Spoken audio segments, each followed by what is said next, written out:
A infertilidade é um grande obstáculo para quem deseja ter um bebê. 1 em cada 5 casais enfrenta dificuldades para engravidar.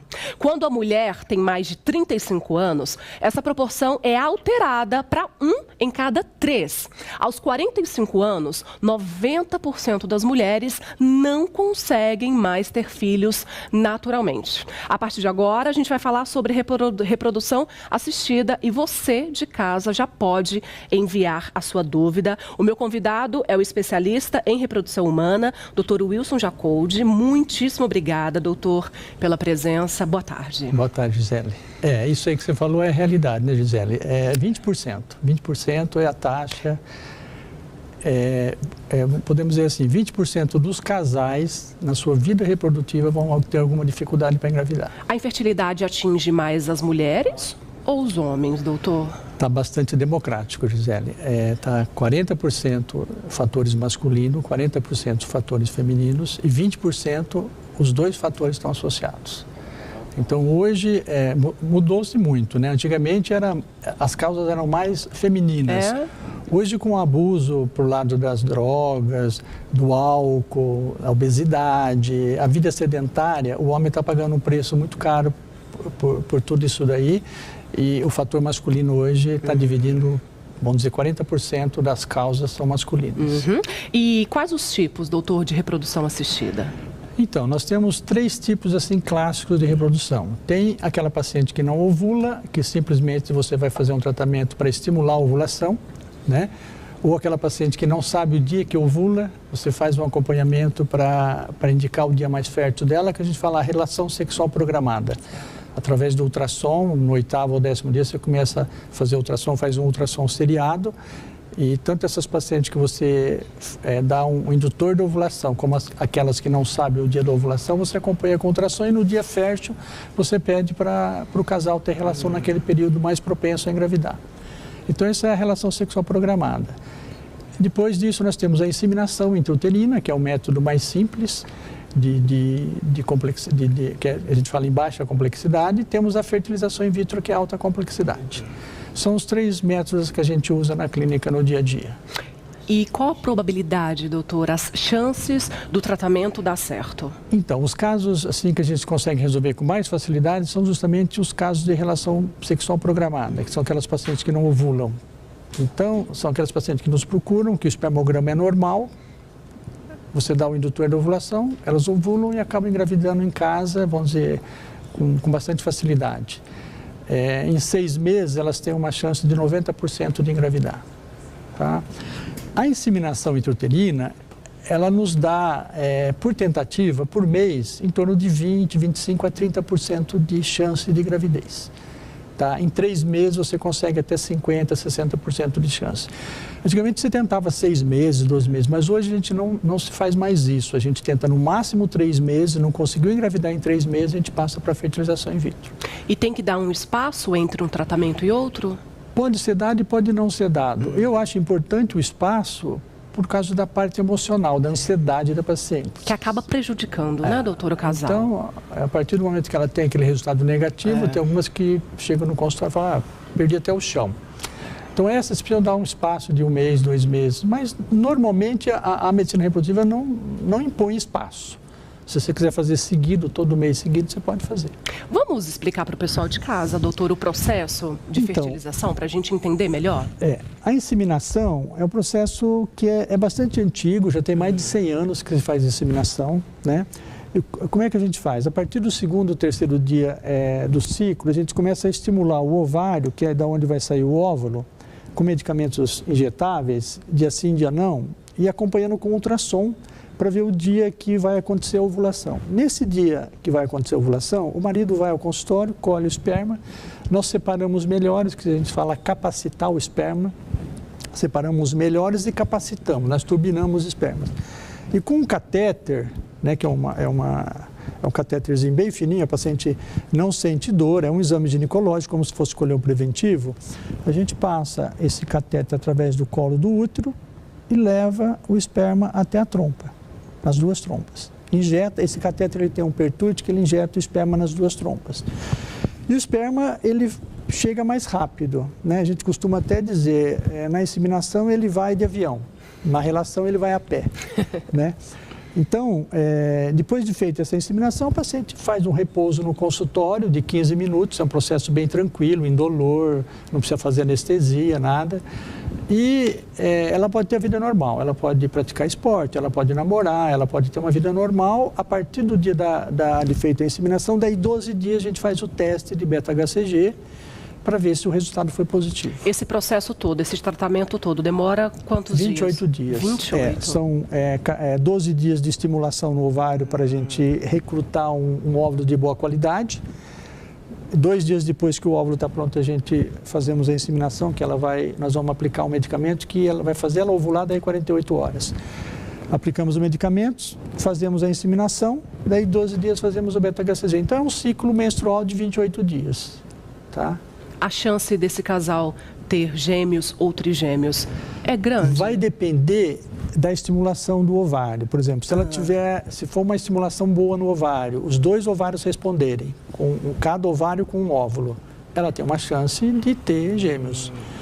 Vamos dizer assim, 30% de chance de engravidar na inseminação. Dentro desses 30%, ela tem lá, vamos dizer, 20% de chance de ter gêmeos. Tá? Então a chance é pequena, né? Agora, quando a paciente estimula demais, você tem 4, 5, 6 folículos, aí às vezes a gente precisa cancelar o ciclo, senão a gente vai fazer uma inseminação, a paciente pode ter uma gravidez múltipla, de 5, 6 embriões. Muitas vezes não consegue chegar nem em 5 meses, 6 meses. Então, mais que 3 folículos, até 4 folículos, depende do caso, cada caso é um caso, a gente faz a inseminação. Mais que isso, a gente cancela o ciclo. Certo, vamos para as ruas. Várias dúvidas dos nossos telespectadores. A primeira, vamos ouvir? Doutor, qual é o processo pré-inseminação? Então, pré-inseminação. A pré-inseminação, o que a gente usa fazer na pré-inseminação? Um espermograma com capacitação, para a gente, no dia que a gente for fazer a inseminação, ter certeza que esse esperma é bom, porque de repente você não faz espermograma com capacitação, chega lá no dia e o esperma não é bom. Aí você perde todo o tratamento. E os exames de sorologias, que são os exames de HIV, hepatite B, hepatite C, isso para o casal. Só isso. O pré é simples, é muito mais simples que o pré da fertilização. Próxima dúvida sobre reprodução assistida. A partir de que idade a mulher pode fazer inseminação artificial? Não tem limite de idade, qualquer idade. Nós já tivemos um paciente com 20 anos, ela não conseguia, já tinha uma vida sexual de 3 anos e não conseguia engravidar. Então foi feita a inseminação, ela conseguiu engravidar. Então não tem limite de idade. O limite de idade que se impõe é para que não possa fazer, acima de 50 anos. Até 50 anos, desde que ela começou a menstruar até 50 anos, ela pode fazer qualquer técnica de reprodução assistida que o Conselho Federal de Medicina permite. Quando a gente fala em reprodução assistida, a gente pensa num investimento muito alto, certo? Hoje não. Não mais? Não, que não bom. Não mais. Vamos dar como exemplo, há 10 anos atrás, para se fazer uma fertilização in vitro, que o casal tinha que se gastar em torno de 30 mil reais. Hoje, com 10 mil reais, você consegue fazer uma inseminação, uma fertilização in vitro, com resultado positivo. Tá? Então, a gente tem alguns programas socioeconômicos, que esses programas, vamos dizer assim, eles baratearam muito o custo para o lado do tratamento médico e tratamento laboratorial. O que a gente não consegue ainda baratear são os medicamentos, que são medicamentos injetáveis, importados, que o custo é alto. De medicamento se gasta em torno de 4 a 5 mil. Então, aí é que pega mais a parte monetária. Está mais acessível, então. Está muito mais acessível. Tá. Para as ruas? As crianças que nasceram de inseminação correm o risco de terem doenças? Não. O risco é o mesmo risco de uma relação em casa. Tá? Antigamente se fala, mas não tem mais chance de ter menos doença porque a fertilização, a inseminação separa os melhores gametas. Não. Apesar de a gente conseguir separar os melhores gametas, mas a chance é a mesma. Não tem aumento de risco nem diminuição de risco. E os casos de aborto, doutor? Então, o aborto, Gisele, ele não está relacionado com o procedimento em si. Ele está mais relacionado com a idade da mulher. Entendi. Tá? A idade é muito importante para a mulher em termos de reprodução. Por que você falou no começo que é 20%? Porque a mulher mudou o comportamento reprodutivo dela. Ela está deixando para ter filho mais tarde. Então, ela está casando mais tarde, ela está priorizando algumas outras, vamos dizer assim, planejando algumas coisas na vida, a vida pessoal, a vida profissional, e está deixando a parte reprodutiva para trás. Ou seja, quanto mais tarde, mais dificuldade essa mulher vai ter. Por causa da qualidade do óvulo. Então, infelizmente, a mulher, o ovário, ele tem vamos dizer assim, um tempo de validade. Ele tem um tempo de validade, infelizmente, né? E a mulher nasce com uma reserva de óvulos que gira em torno de 400 mil, a maioria delas. E todo mês, quando você ovula, para ter uma ovulação, vamos dizer assim, funcional, geneticamente fértil, você perde 1000 óvulos. Então, 1000 óvulos se atrofiam para você ter um óvulo. É uma competição, é uma recrutação. Recruta-se 1000 e um chega a ser geneticamente fértil. Então, você perde 1000. Então, antigamente se falava depois dos 40 diminuir a fertilidade. Hoje já está provado que não, que é 33, 34, a fertilidade dá uma queda assim vertiginosa. E o que acontece, doutor, com os embriões que não são utilizados? Então, os embriões excedentes, isso na fertilização in vitro. Certo. Tá? A gente congela esses embriões. Então, a fertilização in vitro, a gente trabalha com vários óvulos, para a gente selecionar os melhores, formar os melhores embriões. No terceiro dia, nós transferimos esses embriões. E, geralmente, sobra embrião.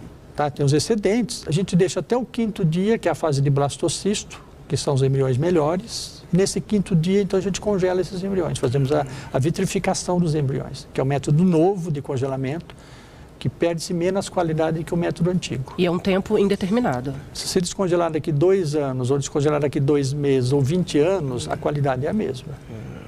Tá? Não vai ter diferença. Certo. Para as ruas. Existe contraindicação na inseminação artificial?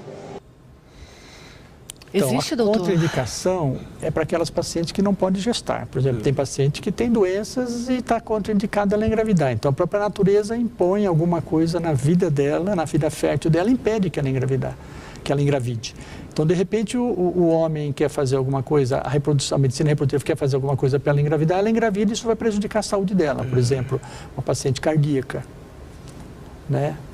Que a parte anatômica do útero vai crescendo e vai comprimir o coração, isso pode dar uma insuficiência cardíaca, ela pode ter um risco de vida. Né? Então, a paciente cardíaca, paciente pneumopata, existem alguns casos que não se indica engravidar, quer dizer, então nesses casos a gente não indica a inseminação. Tá? Mas a inseminação em si, desde que a paciente tenha uma saúde, vamos dizer assim, a vida saudável, não tem contraindicação. Doutor Wilson, o banco de sêmen, como que funciona? Então, o banco de sêmen, o sêmen, no Brasil, ele não pode ser comercializado. Então, os bancos... Diferente, por exemplo, dos Estados Unidos, justamente, onde é comercializado. Pode-se vender sêmen, pode-se pagar para o homem ir lá doar o sêmen. Aqui no Brasil, não. Então, nós temos carência de doadores. Então, o doador, o que ele ganha quando ele vai doar o sêmen? Ele ganha os exames todos que ele faz de graça, as sorologias todas, o hemograma, a glicemia todas que é feita pelo banco, ganha gratuito. Ganha um passe de táxi, de ônibus, que é para ele se locomover até lá, e um lanche. Quer dizer, isso não estimula o homem a doar. Tá? A gente está precisando de doadores. Infelizmente, a gente tem poucos doadores. E não tem nada que pode ser feito para estimular ainda mais esses homens? Então, que não seja... Infelizmente, a parte monetária que pega, né? Porque a pessoa sai do trabalho para ir lá, muitas vezes num grande centro, perde-se quase o dia, né? Então, infelizmente, a gente não tem, a gente fica meio... Muitas vezes nós temos que importar sêmen dos Estados Unidos. E somente grandes centros possuem o banco de sêmen? Isso, a maioria dos bancos de boa qualidade é nos grandes centros. Muitas vezes, naqueles casais que nós vamos fazer fertilização in vitro e que o homem não tem esperma, é azoosperma, nós temos que às vezes não tem. Porque nós temos que ter a qualidade, a característica do homem, o tipo de sangue do homem, igual para a gente poder oferecer para o casal. Entendi. E às vezes a gente tem que importar o sêmen. Novamente, para as ruas, deixa eu ver a próxima pergunta. O casal tem que evitar a relação após a inseminação? Não tem necessidade. A inseminação, não. A inseminação, ela pode ter uma vida normal, 15 minutos de repouso no consultório, depois ela pode trabalhar, pode praticar esporte, vida normal, inclusive vida sexual. A fertilização, sim. A fertilização tem um pouco de repouso, porque a gente já transfere o embrião, e o embrião o útero precisa de um pouco de repouso para haver a implantação embrionária. Então, na fertilização in vitro, necessita de até fazer o beta-HCG, evitar relação, evitar atividade física, evitar esforço físico. Mas a vida normal de trabalho, de vida familiar normal. Pergunta aqui de Presidente Prudente, da Lucilene Silva. Tenho 39 anos e fui diagnosticada com endometriose.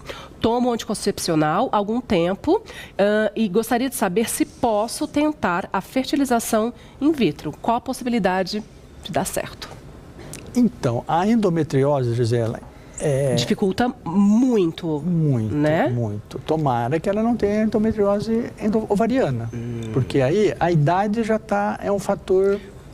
39 anos, né? É um fator importante. Os ovos já estão de pouca qualidade. Se ela tiver endometriose ovariana, quer dizer, aí pega mais. Aí nós não vamos conseguir formar um embrião de boa qualidade. As chances delas de uma fertilização, em torno de 30% a 40% de chance, por tentativa. Tá? Então, a endometriose é uma doença progressiva, né, crônica, ela começa geralmente na adolescência, e ela vai devagarzinho, todo mês a mulher vai menstruando, essa endometriose vai aumentando. Então, hoje a gente sempre pede, a gente tem recebido no consultório pacientes de 28, 30 anos, para planejar a sua vida reprodutiva. Isso é muito importante, porque muitas vezes ela tem endometriose e não sabe que tem. 10% das mulheres que têm endometriose, elas não sentem nada. Elas chegam no consultório, depois de 2, 3 anos de tentativa de engravidar, e com o diagnóstico de infertilidade. É uma doença silenciosa, né, doutor? Não tem exame de imagem que dá, não tem exame. Muitas vezes o exame no sangue, 90% das vezes ele dá um falso negativo, ele dá muito negativo. Né? Então a gente tem uma dificuldade grande para diagnosticar endometriose, sabe? Agora, então... tem que se fazer o planejamento mesmo. O planejamento reprodutivo é muito importante. O uso contínuo, durante muitos e muitos anos, do anticoncepcional pela mulher, isso dificulta ela a engravidar? Não. É até vantajoso se a paciente tem endometriose. Ou mesmo se ela não tenha. Se ela quer fazer uma prevenção de endometriose, ela tem que parar de menstruar. E ela tomando a pílula contínua, ela vai ter essa proteção. Porque a pílula, ela não vai fazer ela perder mais óvulos ou menos óvulos, ou manter o estoque de óvulo dela. Se ela estiver grávida, se ela estiver tomando pílula, se ela estiver sem tomar nada, ela está sempre perdendo 1.000 óvulos por mês. Até na gravidez ela perde esses 1.000 óvulos. Está tomando pílula, ela está perdendo 1.000 óvulos. Você entendeu? Senão, seria fácil. A paciente, 20 anos, não quer engravidar. Vamos tomar pílula para não ovular, para não perder óvulo. Aí daqui 20 anos você volta, né? Quer dizer, então, essa reserva ovariana, infelizmente, é o que eu te falei. Tem uma data de vencimento, sabe? A gente tem que se preocupar, antes de planejar a vida toda pessoal, profissional. Casou, vamos fazer o planejamento reprodutivo primeiro, fazer alguns exames. Está tudo bem? Então, vai construir sua casa, vai viajar, vai fazer turismo, depois volta para engravidar. Para as ruas? Depois de quanto tempo feita a inseminação, dá para mim saber se eu engravidei? Exatamente 14 dias, né? Fez a inseminação, o teste de beta-HCG sempre é feito em torno do 14º dia após o processo de inseminação. Então, o ciclo todo é um ciclo de 28 dias. Do início da estimulação até o beta-HCG, são 28 dias, é o ciclo menstrual normal da mulher. Certo, conversei com um especialista em reprodução humana, Dr. Wilson Jacoldi, muitíssimo obrigada. Doutor, quer deixar alguma informação a mais para os casais que estão nos assistindo? Então, eu já falei 2 vezes, vou falar pela terceira e última vez. O planejamento reprodutivo, Gisele, isso é o mais importante. Vamos planejar a parte pessoal, a parte profissional, vamos, mas antes vamos planejar a parte reprodutiva, né? Porque é muito importante. A gente não sabe, de repente, ontem mesmo atendi uma paciente, ontem não, sexta, uma paciente que a família toda entrou na menopausa mais cedo. E ela me procurou com 39 anos, a família teve menopausa precoce, ela está com 39, pedi exames para ela. E aí? Provavelmente ela vai ter dificuldade, igual as irmãs, a mãe. Quer dizer, então, o histórico familiar é importante. Com certeza. Então, pensar em falar com a mãe, com as irmãs, com as tias, quando que entrou na menopausa? Para a gente programar, fazer um planejamento da parte reprodutiva, é muito importante. Recado dado. Obrigada, doutor. Ótima semana e até a próxima oportunidade. Intervalo já. Ele, ao vivo, Gerson Brito, na tela da Band.